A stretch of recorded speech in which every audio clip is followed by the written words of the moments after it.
What is good, everyone? My name is Orlando, and this is Friday Night Football. The playoffs are here. 16 teams with a shot at Oregon's ultimate prize, the 6A state championship. On the left or west side of the bracket, West Linn, the defending champs, have looked like the favorite all year long, hosting a West Salem team that's won 4 straight by an average of 32 points. The champs are here, the Lions' Den rockin'. First possession, Bear Gilroy with the swing pass to Danny Weidman and let that man cook. Busting tackles on his way to a 35-yard score. West Linn on top 7-0. Can't stop, won't stop. Still in the first quarter, Gilroy calls his own number, and he goes in from the 9.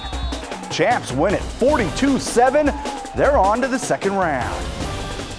We head over to Beaverton. Jesuit hosting Lake Oswego. Winner gets West Linn in round number 2.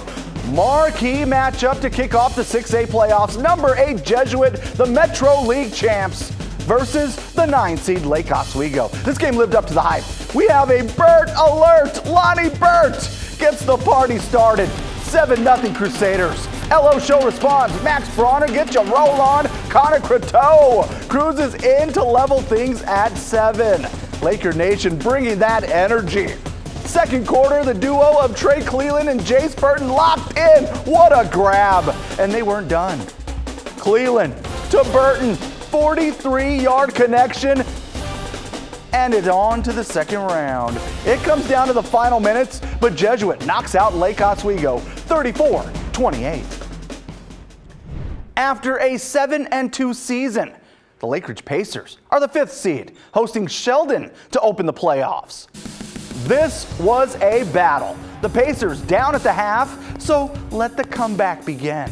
Sophomore Noah Tischendorf was the man. Crashes in from 9 yards out, the extra point blocked. So Lake Ridge down 7-6 to the fourth quarter, and guess who's back? Back again. Tischendorf, are you not entertained? That put the Pacers up 13-10. And it's the defense that seals the deal in this one. That's Luke Womack. Interception!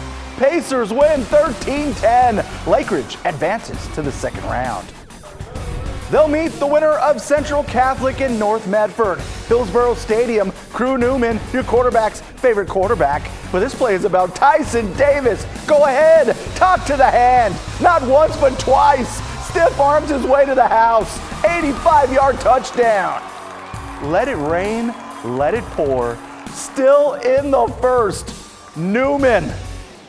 All day. And he will make you pay. Hooks up with a wide open Tommy Pempel. Central Catholic rolls 56-0. That sets up a date with Lake Ridge in round 2.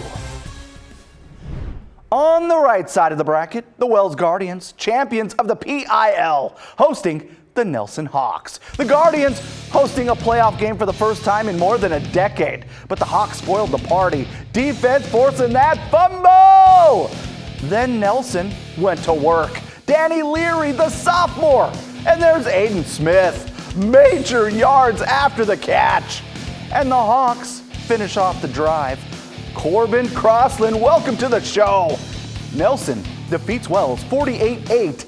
It's the Hawks' first playoff victory in the program's 3-year history.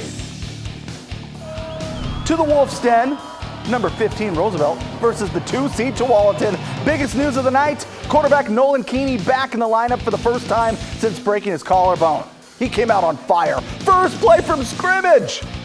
Keeney to A.J. Nolan, 60-plus yards like he never left. Tualatin wins big, 49-3 to advance. Tigers defense balled out, shutting down South Salem 17-0. They'll play the winner of Oregon City and Sherwood. That's where we pick things up in the second half. Benjamin Schneider finds Easton Hunt for a score. The first true points against Sherwood's defense since week number 1. But the Bowmen dominated this game, running all over the place, in the rain, might I add. And the Bowmen get the dub, 41-8, to advance to round number 2. 5A playoffs, 16 teams across the state going for a championship. The top seed is Wilsonville, hosting Craterford Medford in round number 1. We were seeing double in Wilsonville. Callan Guttridge to Mark Weepert for a touchdown. They connected for 3 of them things in the first half alone. Later, Callan Guttridge to Maverick Summers. Permission for the flyby is granted. 71 yards. Wildcats go top gun on the Comets. Wilsonville wins 42-7 to advance. They'll get another playoff matchup with Thurston next week. The Colts beat Dallas 37-24.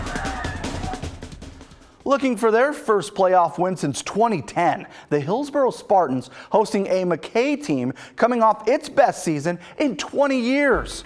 The rain coming down at Hare Field, so the home squad got creative. Preston Echevarria, the running back, going Wildcat with a jump pass to James Blackwell. Spartans up early. Then, let's have ourselves a block party. Asante Mims gets his hands on it. Nolan Godzi lands on it. And that sets up Skylar Salzman.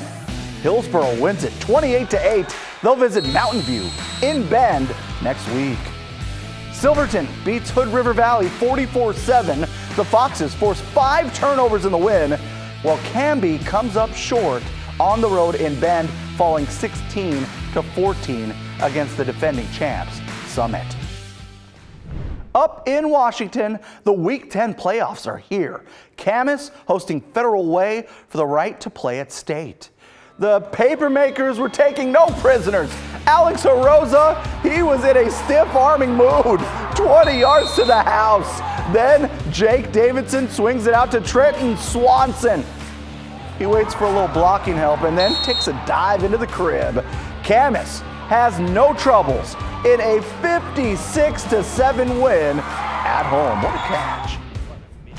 Skyview hosting Bethel. The VPS Game Time crew working in the rain, and so is Gavin Packer. Second half kickoff, he takes this thing at the 2 and just turns on the Jets. Packer with 4 touchdowns on the night. Storm wins big, 49-21 to advance to the state playoffs. Battleground sees its season end with a 48-6 loss at Sumner. But what a turnaround season for the Tigers. Looking forward to seeing what they bring in 2024.